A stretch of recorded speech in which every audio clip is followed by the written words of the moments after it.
Welcome to the Quit by Healing podcast. Today I'm going to talk about something that is a part of the process of overcoming porn addiction and building a better version of yourself and a better life after porn addiction. And what I'm talking about today has quite a bit of nuance to it. It's perhaps a bit of a more advanced topic, and that's one of the reasons this is a podcast episode. As you may know, I make very short form content for platforms like TikTok, and that is actually where I have the largest audience, which isn't really surprising because the problem of porn addiction and the problem of social media and TikTok addiction are quite closely related. And one of the difficulties that a lot of guys in my audience have is that they find it very difficult to pay attention to anything that's longer than maybe 2 minutes long or so. They are very used to rapid and constantly changing stimulation, both when it comes to the pornography they consume and when it comes to everything else they consume. This is a challenge that I try to address to the best of my abilities, but it is one of the drawbacks. It's quite hard to talk about some really important topics because they just can't be easily compressed into 30-second clips. So you being here and listening to long-form content are already several steps ahead where most people struggling with porn addiction are. And this is something that I have created the podcast for and want to use the podcast for. This is where we go into more of the nuance and more into the advanced topics. So with that said, today we're going to talk about the importance of your internal attitude as you go through the process of quitting porn and as you go through 3 distinct stages. With porn addiction, there is a conundrum that we face, which is that on the one hand, pornography itself and the addiction to pornography is so harmful. It is so bad for you. There are so many harmful effects, and many of us have suffered terribly. But on the other hand, sexuality itself is not only harmless, it's actually healthy. And so we need to avoid the mistake of associating all the negativity that comes with porn and all the suffering that we've experienced because of porn addiction with everything sexual. In that way, it's a bit like a food addiction, right? If you are a compulsive eater, then, well, the optimal solution is not to just swear off of all forms of food forever. Really, the solution has to be that you find some kind of a balance where you eat healthy food and you enjoy eating, and maybe you can even, every once in a while, indulge in some junk food or some dessert or whatever without it derailing your whole life and compromising your health. In my opinion, porn addiction is exactly like that, and it is different in that sense from something like nicotine addiction, right? If you're smoking cigarettes and you want to quit, well, good news, the ideal amount of cigarettes to smoke is 0 ever. And your life is just straight up better without cigarettes. And that is a positive because it's much easier to just cut something out and cut it down to 0 than having to find some kind of a balance. But this is not what we have with porn, right? Of course, yes, the ideal amount of porn in your life is 0, but porn is just like the junk food version of sex, of an expression of our sexuality. And the ideal amount of expressing your sexuality in your life is clearly not 0. So how do you get there? How do you go from having this really unhealthy outlet of sexuality and having all this negativity surrounding your experience of sexuality to not only becoming porn-free, but developing a healthy, positive sexuality instead of your porn addiction? To resolve this conundrum, let me introduce the idea that your porn recovery happens in 3 distinct stages. And I'm going to use the symbolism of fire, earth, and water to describe these 3 stages. The first stage, fire, is where you burn away the old habits, and it's a stage of destruction and dismantling. You have to essentially demolish a lot of habits, a lot of triggers, a lot of things that you've been doing both internally in your mind and externally that have kept you stuck in this loop of addiction for a long time. And I'm using the symbolism of fire here because it's going to be unpleasant. This kind of change is never going to be easy, and yes, there are strategies you can use that make this whole process easier to get through. But ultimately, I find that the best strategies tend to be the ones that simply compress all of this burning out of the bad habit into a shorter time frame. Which basically, it's like ripping off the Band-Aid, right? It's going to be really unpleasant. You are going to suffer. But ideally, you suffer for 2, 3, 4 weeks instead of for months or years. The second stage is earth. This is where you need to build a solid foundation and you essentially build anew. You build a new identity, you build new habits, and you change your behavior and your mindset in such a way that you form new priorities. Now, in these first two stages, having really strict rules and following a very rigid system serves you very well. For example, one of the recommendations I always make is that you aim to get to a point where you have been porn-free for 90 consecutive days. And here, it is useful to be very, very strict with yourself. So let's say it's day 50 and you have an urge, right? You go back to your porn site, you open a porn site, you look at it, but within a few seconds, you realize what you're doing. You're like, no, I'm going to stop. And you close the site and you stop. Now, is that a relapse? Yes, it is. You looked at porn. Even if you only looked at porn for a very short amount of time, that is no longer being porn-free, which means that you reset that count to 0 and you start again. So why is it useful to be this strict in the early stages? It's to make sure that you're giving your addict self no wiggle room. As you're still relatively new to quitting, there is going to be that part of you that wants to get back to the old habits, that wants you to get back to porn. And this addict self will use any possible excuse and any possible wiggle room to drag you all the way back into a full-out porn binge. When you quit, you'll most likely find yourself like in this kind of inner negotiation and trying to find a way, right? You have the urge and you go, oh, but what if I just look at it, but I don't touch myself to it? Or what if I look at some softcore stuff instead of hardcore stuff? So it's like you're trying to negotiate with yourself, and your addict self is basically trying to find a way to get a little bit of that fix without breaking the rules, without breaking the streak. So it's looking for any and every loophole. And if you allow this to happen, if you give in, it usually leads to an escalation. You basically want even more. And because you've allowed yourself to look at some softcore stuff, you allow yourself to look at it even more. And then before you know it, you're back to hardcore porn. Like I've mentioned, 90 days is a good rule of thumb kind of milestone. It's not that anything magical happens at the 90-day mark, but you want to get to the point where you can say, yes, I have been 100% porn-free for 90 days beyond any shadow of a doubt. No exceptions, no almost relapses. I've been absolutely porn-free for this period of time. 90 days is a good amount of time because at that point, you have really done a lot to deconstruct those old habits and hopefully replace them with new and better habits. So at this point, you probably won't feel that many urges and things anymore. So this is the value of having very strict rules to adhere to during the fire stage. Now, for the earth stage, for building new habits, building a new identity, and kind of steering the ship of your life in a new direction, the same is true. Following very strict routines and very strict rules is really helpful at making your progress faster in this stage. And just to clarify, these two stages happen in parallel, or there's at least some overlap. So it's not like you just from one day to the next turn off all your bad habits and just build all your good habits right away. But it's also not that you quit porn first and when it's 100% done, then you start building better habits, right? There's considerable overlap between these two. But I define them as two different stages because they have different functions. And initially in the fire stage, your focus will probably be very much on porn, right? You'll be battling the urges, you'll be feeling the withdrawals. That is where your focus is.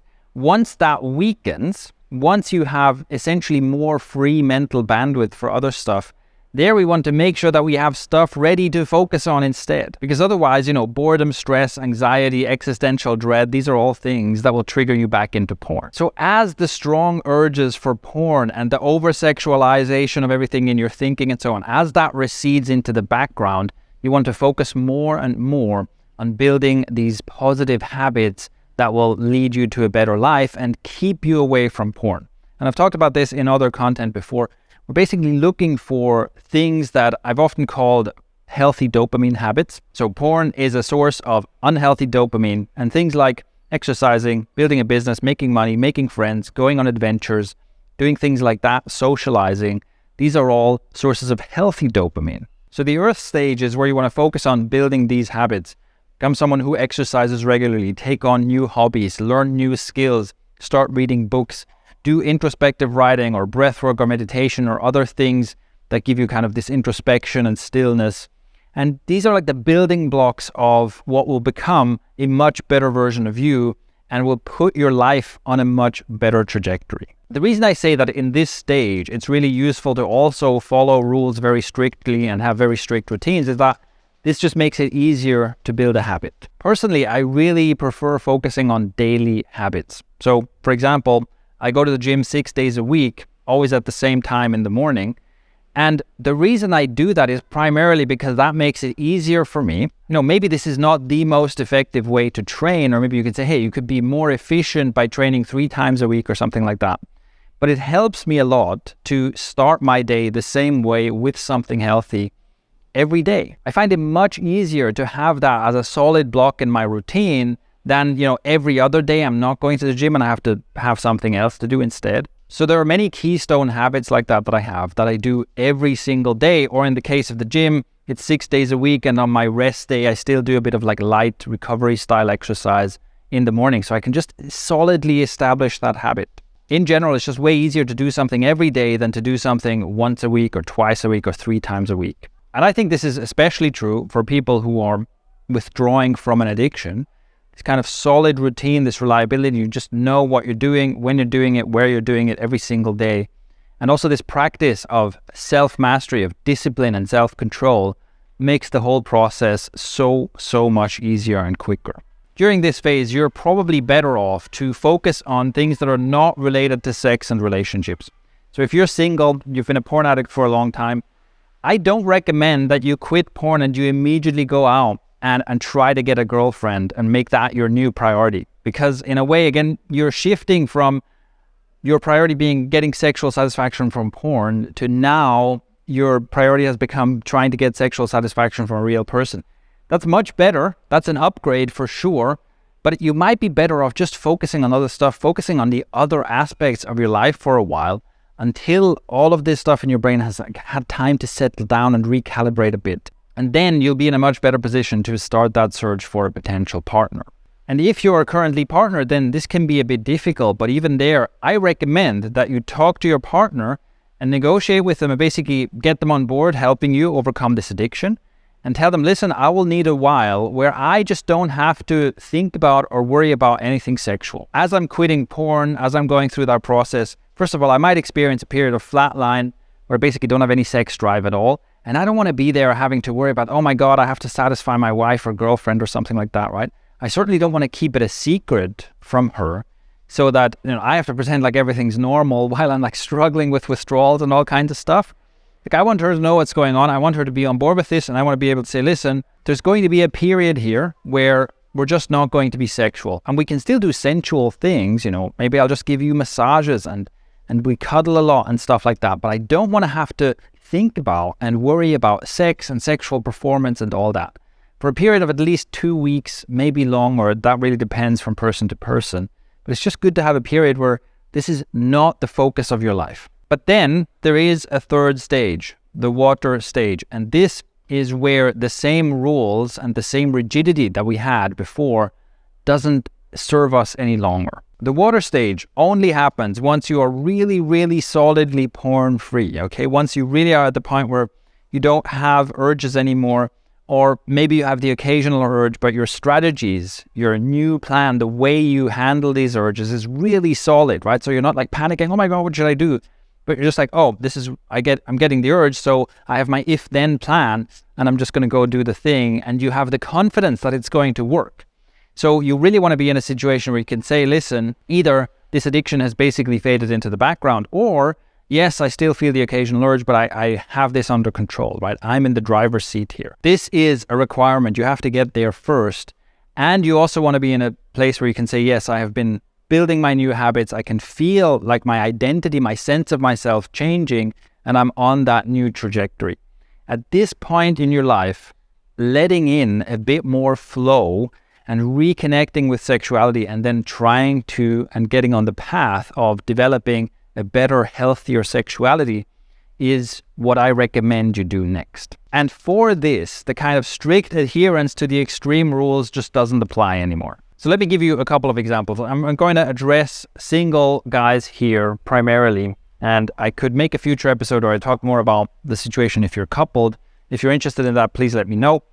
But let's take, as an example, let's say you had a pretty extreme porn addiction, and one of the things that you did is you were basically sexualizing everyone. And you probably noticed that through your porn addiction or because of your porn addiction, you were very lustful towards women, right? You would stare at them, you would maybe fantasize about them and try to imagine what they look like naked and stuff like that. So you're basically over-sexualizing people in the real world around you. When you quit porn, you might find that actually flare up and get even worse for a short while, but then you'll probably find that it calms down. But you are in a situation where you need to avoid using that as a way, again, for your addict self to get their fix. And let's use, as an example here, going to the beach. So when you go to the beach, you will probably see some girls wearing very little, right? You'll see girls in bikinis, which, if you have porn brain, is like fodder for your fantasies, because they're almost naked and you stare at them and you fantasize and so on and so forth. So if you're in the fire or earth stage, you have to pay attention to your intention, because there are many reasons to go to the beach, and there's nothing wrong with going to the beach, right? It's not a relapse to go to the beach, but you have to be able to pay attention to your intention and realize that, hold on, the reason I want to go to the beach is so that I can stare at these bikini girls. And then perhaps I stare at the bikini girls and then I rush home and I do porn again, right? Because it triggered me. Well, if that's the case, then one of the strict rules you have to make for yourself is don't go to the beach. And I use this as an example because, first of all, you have to have this awareness, or you have to catch your addict self trying to trick you.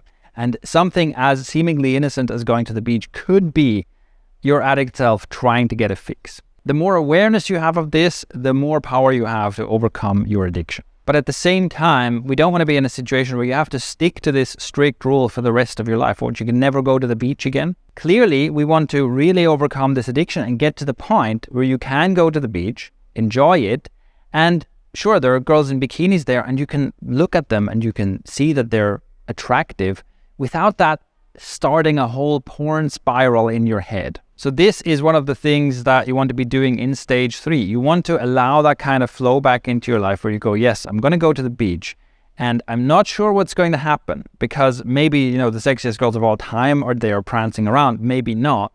And I'm also not sure yet how I will handle this. But whereas in the previous stages, it was like, no, just follow the rules, follow the routine, no exceptions. Now it's good to start dipping your toes in again.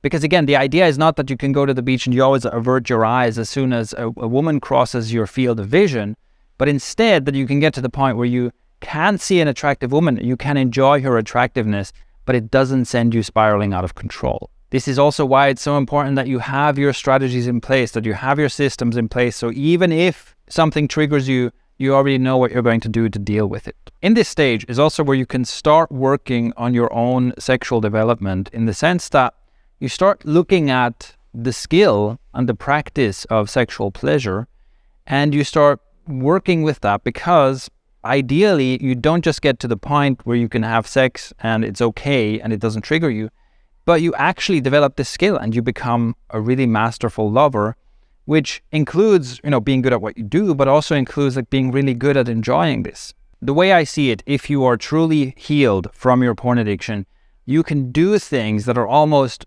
porn adjacent, but it's no longer a problem, and it doesn't come from that place of trying to fill a bottomless hole and the endless wanting and needing of the addict anymore. So for example, again with the beach example, and I've lived in many places in Europe for most of my life. In many countries in Europe, when you go to the beach, it's quite common to see women topless as well.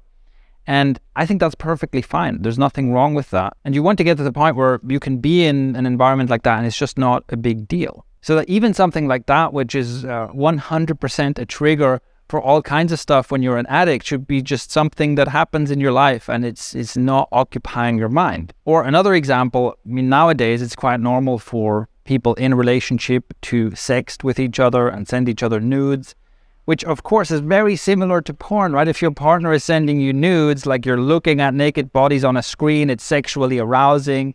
And if you're a porn addict, this is not good for you, because it's just reinforcing that habit. But if you're truly healed from that addiction, you should be able to play with that. You should be able to enjoy that.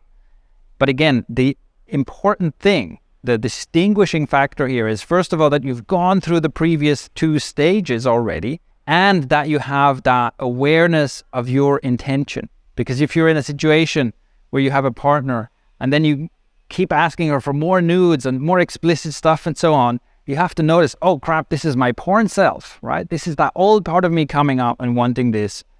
Or can you notice that you're able to enjoy something sexual in a new and healthy way? And I want to be clear about this. This is the experience that I've had. I was addicted to porn for a long time, and I have gotten to the point where I can do all the things I just mentioned, and I can feel the difference. I can feel that it's not coming from that unhealthy place. And this is why Quit by Healing is called Quit by Healing. And this is the kind of development I want to help other guys go through as well. So that is the idea of being aware of your own intentions and the 3 stages of quitting porn addiction. If you have any questions or comments about this, you can leave a comment below the YouTube video if you're watching this on YouTube, or you can go to anchor.fm/QbH. That's anchor.fm/QbH for Quit by Healing. There's a message button there that you can click, and you can leave me a voice message with any question you have that I can answer on future episodes. So thank you for listening, and I'll see you in the next one.